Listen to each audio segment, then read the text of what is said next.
எல்லாருக்கும் வணக்கம். ஸோ நம்ம இன்றைக்கி என்ன பார்க்க போகிறோம்னு பார்த்தீங்கன்னா, பார்த்தோன்னே புரிஞ்சிருக்கும். ஸோ நம்ம கார் எவ்வளோ அழுக்காக இருக்குதுன்னு பாருங்கள். கீழே ஃபெண்டரில், டயர் கிட்ட, அந்த சஸ்பென்ஷன் கிட்ட, மட் ஃப்ளாப்பில், அப்புறம் சைடில் எல்லாத்தையும் பாருங்கள் எவ்வளோ அழுக்காக இருக்குன்ட்டு. ஸோ இதுலேயே உங்களுக்கு என்ன புரிஞ்சிருக்கும். ஸோ நம்ம வாங்கி வச்சுருந்த அந்த ப்ரெஷர் வாஷர் எப்படி யூஸ் பண்ணுறது அப்படின்றத தான் கிளியராக பார்க்க போகிறோம். முன்னாடியே பார்த்தீங்கன்னா அன்பாக்சிங்கும் சரி, அதே மாதிரி அதை எப்படி அசம்பிள் பண்ணுன்றதும் தெளிவாக வீடியோவில் போட்டிருந்தோம். லிங்க் டிஸ்கிரிப்ஷனில் இருக்குது, கிளியராக பார்த்துக்கோங்க. இப்போது இதை வாஷ் பண்ணி இது எவ்வளோ எஃபிஷியண்ட்டாக இருக்குது அப்படின்றத தெளிவாக பார்க்கலாம் வாங்க. அதுக்கு முன்னாடி நம்ம கார் அப்படியே ஒரு ரவுண்டு கிளியராகவே பார்த்துக்கோங்க. இவ்வளோ மோசமாக இருக்குது.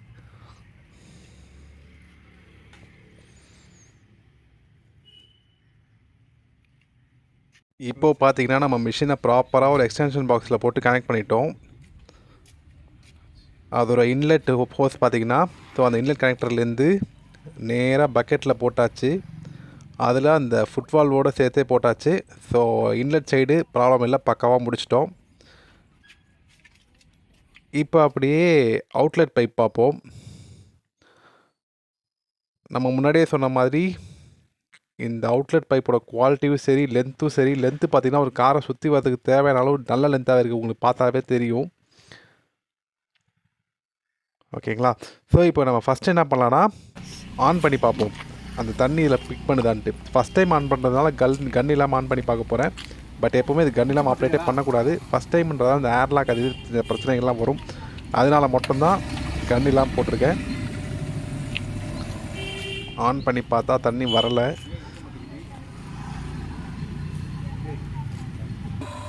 வெயிட் பண்ணி பார்ப்போம். ஓகே, ஸோ இப்போ தண்ணி வருது, பார்த்தாலே தெரியும். ஏர்லாக்கு எல்லாமே ரிலீஸ் ஆகுது. ரைட்டு, இதுக்கு மேலே அது கன் இல்லாமல் ஆப்ரேட் பண்ண வேண்டாம். இப்போ கன் எடுத்து போட்டுடலாம். நல்லா இருந்துச்சு. கன் இல்லாமல் தயவு செஞ்சு ஆனே பண்ணிடாதீங்க. ஃபஸ்ட் டைமு அதுவும் சும்மா ஒரு 2 செகண்ட்ஸ்க்கு மட்டும் தான் போட்டிருந்தேன். ஓகேங்களா? அதே மாதிரி கன்னை மாட்டிட்டு ஆன் பண்ணும்போது ஒரு முக்கியமான விஷயம், ட்ரிகரை பிடிச்சிக்கிட்டே தான் மிஷின் ஆன் பண்ணணும். அது ரொம்ப ரொம்ப முக்கியம். ஃபஸ்ட் டைம் ஆன் பண்ணும்போது ட்ரிகர் பிடிச்சிக்கிட்டே மிஷின் ஆன் பண்ணுங்கள். தண்ணி வருது.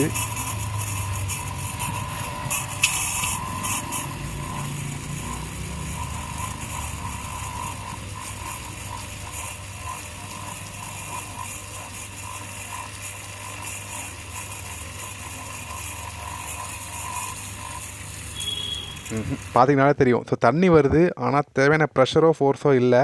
ஏன்னு தெரியல. ஃபஸ்ட் டைம் இருந்தாலும் நமக்கு ஒன்றும் புரியல. என்னென்னு செக் பண்ணி பார்ப்போம். மோஸ்ட்லி இன்லெட் லூஸாக இருந்திருக்கும் தான் நினைக்கிறேன். எதுக்கும் ட்ரை பண்ணி பார்ப்போம் என்ன ப்ராப்ளம்ன்ட்டு. இன்லெட் தான் நம்ம கரெக்டாக சொருவில். ஸோ இப்போ கரெக்டாக மாட்டியாச்சு. இப்போ பார்த்தீங்கன்னா பட்டன் அழுத்துறோன்னா அந்த ப்ரெஷர் பாருங்கள். எனக்கு கரெக்டாக காட்டாமல் விட்டுட்டேன். எனவே அது பார்த்தீங்கன்னா 200 பார் வரைக்கும் போதுங்க. ஆக்சுவலாக பார்த்தீங்கன்னா 200 பார் சாலிடாக வருது. இப்போ காரில் அடிக்கிறேன் பாருங்கள், நல்ல பாயிண்டடாக இருக்கா. அந்த அழுக்கு எப்படி போகுதுன்ட்டு பாருங்கள். ப்ரெஷர் பயங்கரமாக இருக்குது. அதே மாதிரி இந்த மாதிரி மாற்றிக்கலாம். ஸோ பூ மாதிரி தண்ணி அடிக்கிற மாதிரி வச்சுக்கலாம். இதில் மேக்ஸிமம் பார்த்தீங்கன்னா காற்று தான் ஜாஸ்தி இருக்குது, தண்ணி ரொம்ப ரொம்ப கம்மியாக இருக்குது. உண்மையாக பார்த்தீங்கன்னா நான் இப்போ என்ட்ரன்ஸ் சொல்கிறேன். ஆக்சுவலாக பார்த்தீங்கன்னா 2 பக்கெட் தண்ணி தான் யூஸ் பண்ணேன். ஃபுல் கார் வாஷ் ஆகிடுச்சு. அது மட்டும் இல்லாமல் அந்த கீழே அந்த டயர் கிட்ட இருக்கிற இடம், அப்புறம் அந்த அண்டர் ஃபேஸ்லாம் பார்த்தீங்கன்னா நம்ம நார்மல் பக்கெட் வச்சுலாம் வாஷே பண்ண முடியாது. வெறும் வெளியில் துடைக்கிறதுக்கே நமக்கு 2-3 பக்கெட் தண்ணி ஆயிரும்.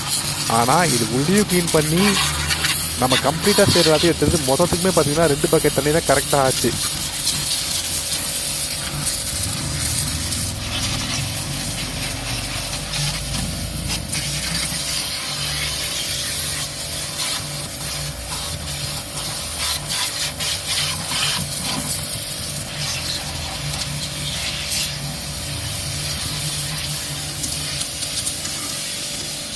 பார்த்தாலே தெரியும் காற்று எவ்வளோ வருதுன்னு பாருங்கள்.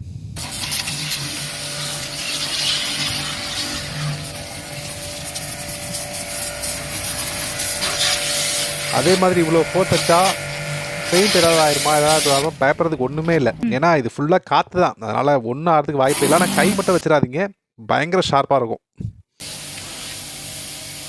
இந்த மாதிரி வைக்கும்போது நமக்கு ப்ரெஷர் தேவையான அளவு இருக்குதா அப்படிங்கிற இப்போ நிறைய பேருக்கு டவுட்டாகவே இருக்கும். உண்மையாகவே சொல்கிறேன், அடிக்குவேட்டான ப்ரெஷர் நல்லாவே இருக்குது. அதுக்கு கம்ப்ளீட்டாக போகுது.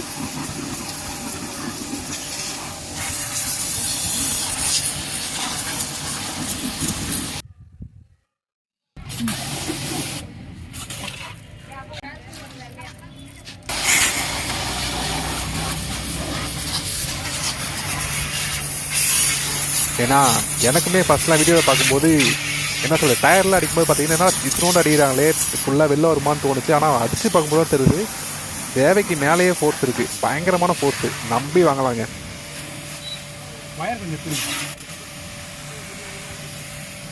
கண்ணாடியில் ஃபோர்ஸ் அடித்தா எதுவுமே ஆகாது. ஏன்னா முன்னாடி சொன்ன மாதிரி தான் இதில் 90% காற்று தான் அடிக்குது ஃபாஸ்ட்டாக. ஆனால் அந்த காற்றோட ஃபோர்ஸு ஹெவி.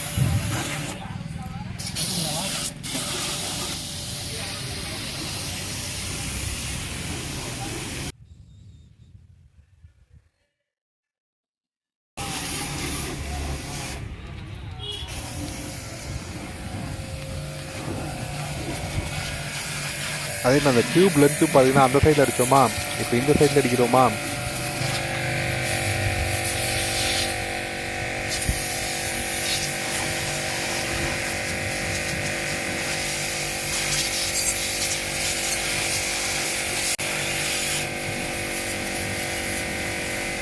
டயர்லாம் அப்படியே கருப்பாக கீழே குட்டுச்சு. ஆக்சுவலாக வீடியோவில் கரெக்டாக கவர் ஆகலான்னா ஆனால் நிறையா குட்டுச்சு கீழே.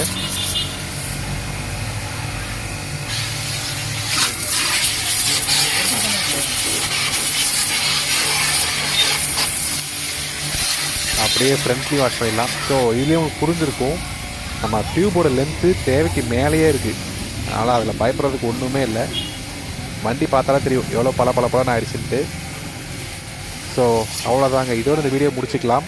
மறக்காம நம்ம சேனல் லைக் பண்ணுங்கள், ஷேர் பண்ணுங்கள், சப்ஸ்கிரைப் பண்ணுங்கள். ஜஸ்ட் லென்த்து மட்டும் காட்டுற அப்படியே பாருங்கள். கையை மட்டும் வச்சிடாதீங்க, லைட்டாக வச்சுமா கை வச்சு பார்த்ததுக்கு டொப்புன்றுச்சு, சரியான ஷார்ப்பு. அவ்வளோதாங்க, தேங்க்யூ.